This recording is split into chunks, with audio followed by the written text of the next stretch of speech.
தேவன் உன்னை ஆசீர்வதிக்கிறார். கர்த்தர் உன்னை ஆசீர்வதித்து உன்னை காக்க கடவர். கர்த்தர் தம்முடைய முகத்தை உன்மேல் பிரகாசிக்க பண்ணி உன்மேல் கிருபையாயிருக்க கடவர். எண்ணாகமம் 6:24-25. கர்த்தர் நம்முடைய தேவன் ஆசீர்வதிக்கிறவராயிருக்கிறார். அவர் ஆசீர்வதிப்பதின் மூலமாக நாம் பாதுகாக்கப்படுகிறோம். அவர் முகத்தின் பிரகாசம் நம்மேலே இருப்பதனால் நம் முகம் பிரகாசம் அடைகிறது. அவர் நம்மேல் கிருபையாயிருக்கிறார். கர்த்தருடைய ஆசீர்வாதம் நிறைவான ஆசீர்வாதம். ஒரு ஆசீர்வாதம் மட்டுமல்ல, 2 அல்ல, நிறைவான ஆசீர்வாதத்தை நாம் இன்று பெற்றுக்கொண்டு தேவனுடைய நாமத்திற்கு மகிமையாக ஆசீர்வாதத்தோடு வாழ்வோம்.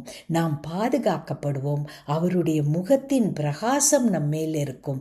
அவர் நம்மேல் கிருபையாயிருப்பார். அன்பின் பரம தகப்பனே, அப்பா, உம்முடைய நிறைவான ஆசீர்வாதத்திற்காக நன்றி அப்பா.